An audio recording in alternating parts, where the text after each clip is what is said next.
15 years ago, I moved to Munich for the second time from the UK. And when I got here, I decided that I was going to start a new way of painting.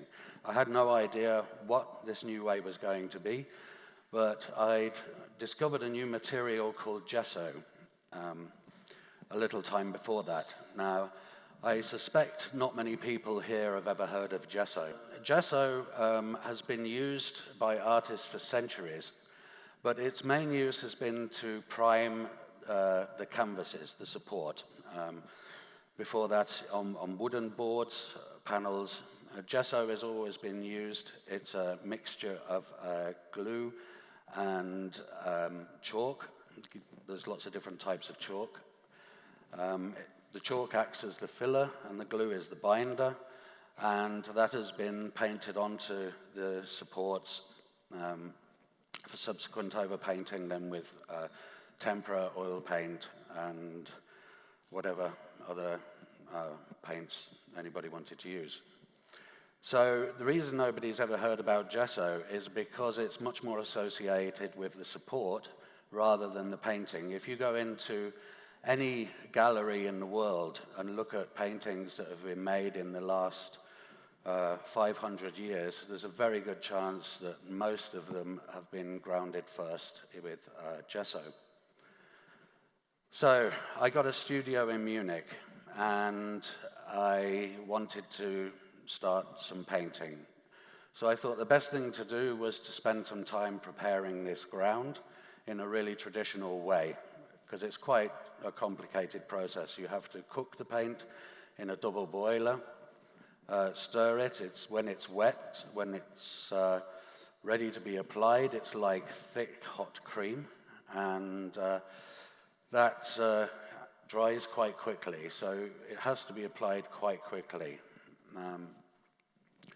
So I wanted to prepare this ground, so I painted the frame, and the great thing about this material, gesso, is that it can be sanded because it's a chalk ground that sets very solid, becomes very, very hard, and you can prepare it in any way you want. It can be sanded down that it's completely flat, or you can give it more structure. It's been used in furniture painting. It's been used by people who do gold leaf, ornate golden frames that you see surrounding these fantastic pictures in the galleries are all, the gold leaf is mostly on a gesso ground. So I started painting the first picture, preparing this ground, and I thought at some point during the painting process that it will occur to me what I want to do afterwards. I had no idea.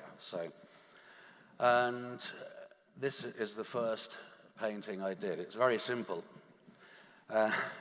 Originally, it started off as a completely white square board. But then I asked myself the very first question, and the question was, why does it have to be white? Because it's chalk, it's white. Yeah. So I thought, well, maybe I can make it colored. So I added a little bit of black pigment, or quite a lot of black pigment, and painted the right-hand side of the board black. I was quite impressed with the results. But what I wanted to do, I thought I needed to make this completely flat. So I started sanding it down. And when I was sanding it down, this line between the white and the black became fragmented. And this is the start of everything that I've done subsequently. I was very interested in the way that this line became fragmented, because then I started to thinking, well, there is no line. If you look into any line or any of, especially this, the closer you get in, the more the fragmentation breaks apart, and it becomes more massive. It stops being a line altogether. So I thought this was really interesting, and I thought, well, what do I do next? And then the next thing I thought, well, what if I can turn this line around? And I put the black paint on top of the white paint and then sand it down. then this line becomes in the third dimension. It's in the middle of the painting, and through sanding down, I'm reaching through to this point where these two color fields join. So I thought black is a bit boring, so I tried it with blue. It's not a very good resolution on the picture, but you can see enough that what started to happen here, what my idea originally was to start off with a very light blue, work through, go darker and darker and darker. So I started with an ultramarine, started to go darker, and then eventually going on to Prussian blue, which is much darker still. And then the very last layer was completely black, or extremely dark blue. It looked almost black. So then when I started sanding back down, I wanted to find the middle point between all these different layers of color. And the idea was that I would see eventually a little bit of every layer. But again, something surprising happened that I wasn't expecting. And the thing that happened was it wasn't perfect. All these lighter spots are imperfections. These are lower layers that have come more through than the darker layers. And these lighter layers, these imperfections, I thought there must be something in that. So I tried another few pictures. I tried with red and green, and eventually I started to get a little bit more liberal with my applications of color, started to add more colors into the single painting, and came up with something like this. So this is quite a big step. I don't know if anybody can actually see what's going on here, but I started to see forms and figures, and things started to come out that I wasn't expecting at all. There's quite a few associations you can make with the forms that are showing there. So this obviously gave me the desire to find out more about what could happen. So although this is relatively simple, the next picture that I want to show came out like that. And this is much extremer. Here I started to really get into the color. And this is quite a large painting. This is 2 meters 20 by 1 meter 60. And here I started throwing the paint. I'd move it around with my hands, creating structures. As soon as the paint was on the canvas, I'd use the blunt end of the paintbrush and draw into it, make lines into it. And I thought at this stage that I need to go and find out about gesso. So I went to one of the art bookstores in Munich and asked if anybody knew anything about gesso. And he said it would be a very, very short book because gesso is basically just a recipe. So I had no way of finding out. Nobody had worked like this before. Working away from the canvas, building up color. I build it up on top of each color. So every layer covers up what's gone before. So it's not like I build up a painting where I can see the different stages of it coming together. In fact, every time I paint a new layer, I'm covering up what I did before. So often, the very last layer, I paint a completely one-color layer over the top. Then I have to wait a few days for it to dry. And when it dries, I approach it, then it's like a stone. I have this object. All these paint layers and structures are in the middle of it. And then I have to start discovering what's inside. So I don't just do a sanding flat reveal on what's inside, but I actually carve away at the color. So that's why they're called two-dimensional sculptures, because at the end of the day, they're fairly flat.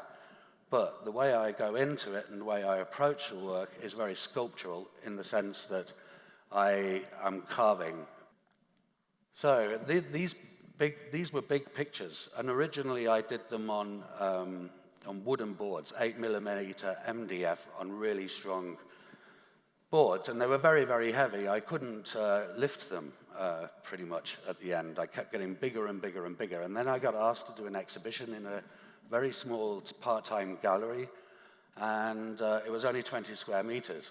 So I thought, what am I going to do? First of all, I didn't have transport for the bigger paintings, and I thought, well, I'll go in the other extreme now. Because in every painting that I did, there was always small sections that I thought, that could be a painting in itself. So I started cutting out what I call my cells. And the cells are just small cutouts of a larger painting. And the idea was I could take my entire exhibition to the exhibition in the pockets of my overcoat. So I invited everybody to the exhibition, and when everyone arrived, there was nothing on the walls whatsoever. So I took out about 50 or 60 of these tiny discs and started making a composition of them on the wall. I then asked all the people that were visiting the exhibition to take one and put it on the other wall. So first of all, it was my composition, and then it was the composition of everybody that was visiting the exhibition. So I made a small speech and said, that's fine, that's it, everyone can go now, you take one. So at the end of the day, at the end of the exhibition, everything was gone. These small discs had then just gone into the world. And there is actually, from this one exhibition, I know now there's some discs in Australia, America, so out of this one small painting, it's now expanded and spread around. So the next conclusion is I didn't know what I was doing. I'm just making it up as I go along, basically. So I had all this cutout of this painting, this frame, and not wanting to throw anything away, I thought it might be interesting to then bring these circles, these cells, back into a new painting. Because it's always been, for me, a process of giving and taking away and giving, and it's always a to and fro relationship that I have with the surfaces. So I started to paint more structure. There was more going into the pictures. I was building up more layers and using these forms then to create circles. Now the next picture is actually what this turned out like in the end. And I think you'll see this is why I'm so fascinated by this technique. You can't imagine that that turned into that. And the reason for that is because the very last white layer that goes over the top, then I'm just taking the top, skimming the top of it. I have to make decisions all the time how far I go back. The more I go back, the more I go deeper into the surface of this picture, the bigger these forms come. So I have to decide when to stop. Sometimes I go too far back, has been known to happen. But I think you can see there's no way of knowing when I'm painting exactly what's going to come out. But I put the information in there. And for me, it's not about control. I'm not looking to control the painting. I want to give the painting the chance to give me something back. It's a communication.